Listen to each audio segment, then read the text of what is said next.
L'emploi vert fait partie d'un processus normal, du besoin de pouvoir mieux spécifier le type de développement que l'on veut.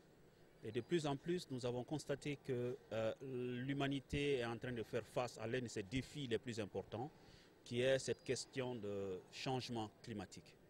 Et ça a entraîné un bouleversement dans beaucoup de secteurs, surtout pour les pays comme le Mali. Nous avons assisté à la mauvaise répartition des pluies, à l'invention des sauteriaux, à des difficultés pour les paysans de trouver leurs repères pour démarrer les campagnes hivernales.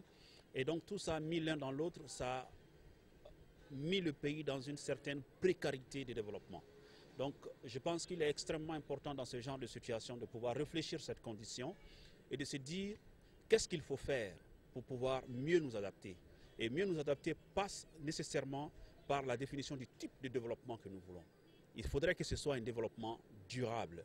Penser au développement durable nécessite certainement l'utilisation de solutions de technologies qui sont des technologies sobres, faiblement émettrices de carbone et qui sont à même de pouvoir assurer le développement sans pour autant avoir un impact assez élevé sur notre environnement au quotidien.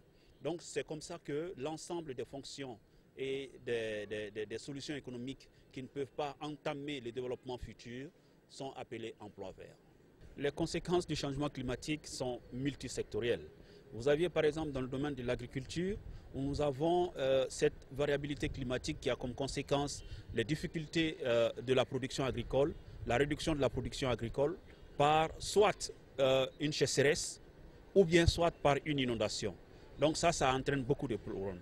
Et aussi nous avons aussi par rapport au secteur de la santé, le niveau d'inondation qui peut amener beaucoup de risques liés même à la destruction du potentiel de production de certaines communautés et la pullulation de certains insectes qui sont à la base du développement de certaines maladies comme par exemple le paludisme qui peuvent être l'une des maladies qui entament le plus l'effort de production en Afrique parce qu'elle rend invalide beaucoup de personnes pendant les périodes, surtout l'hivernage, où on a besoin de pouvoir travailler la terre. Donc vous voyez, ça c'est beaucoup d'éléments qui entraînent des problèmes par rapport à son impact sur le développement au niveau du pays. Vous avez aussi des situations qui portent sur l'accès à l'électricité.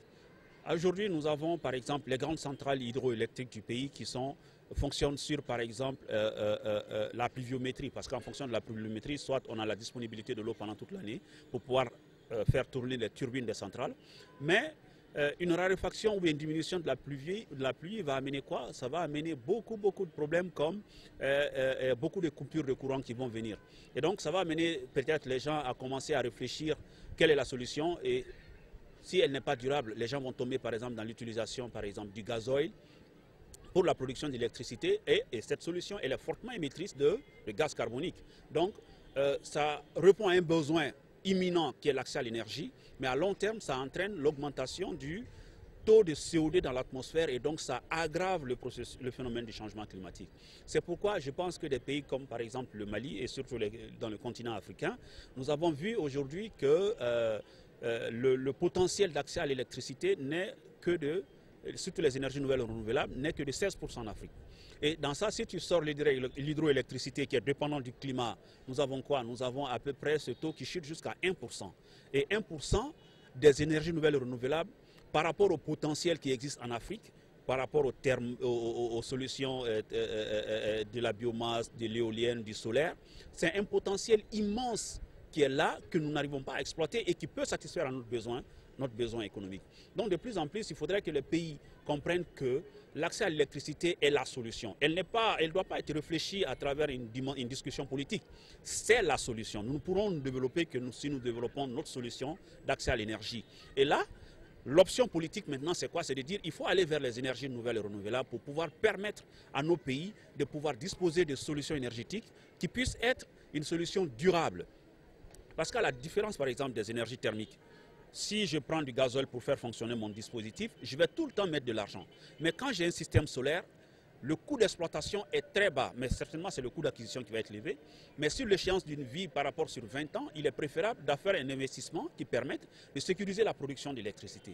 Donc moi j'ai dit que pour ce qui est de l'impact et de la transition énergétique, elle est la solution. Il ne peut pas y avoir une autre solution pour ce qui est du développement et elle est la base du développement des économies vertes. Parce que si nous développons les énergies nouvelles et renouvelables, nous serons à même de pouvoir faire une production propre, faiblement émettrice de carbone. Donc nous nous engageons par rapport à la responsabilité que nous avons par rapport aux générations futures. Et je pense que la COP 21 qui aura lieu à Paris, l'humanité doit avoir un accord. C'est extrêmement important. Il ne s'agira pas de faire de la politique politicienne. Il s'agira de réfléchir le devenir de l'humanité et que ces grands pays du monde, les grands dirigeants du monde, laissent leur ego par rapport à l'accès et au contrôle du pouvoir et qu'ils réfléchissent sur les personnes qu'ils vont gouverner en signant un accord à Paris. Aujourd'hui, le Mali, c'est quoi? C'est, on va dire, 75% de la population qui est en milieu rural. Regarde le tissu économique du milieu rural. Le tissu économique du milieu rural, elle est faible. Elle est faible pourquoi? Du milieu rural, c'est-à-dire la capacité du milieu rural à pouvoir produire et transformer sa production. Elle est très faible. Donc, il est extrêmement important que le pays se dise, OK, je dois amener ma communauté à transformer et à avoir de la valeur ajoutée à la production agricole locale. Et ça ne va pas passer que par l'énergie. Mais aujourd'hui, qui va aller financer une entreprise en milieu rural où il n'y a pas de courant? Personne.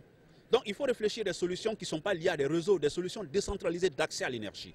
Et ça va permettre à ces communautés, d'avoir l'infrastructure à même de pouvoir leur permettre de transformer leur production et ça va leur permettre aussi de pouvoir attirer des capitaux pour pouvoir financer leur activité. Parce que pour transformer, il faut avoir la technologie, il faut acheter des machines et tout.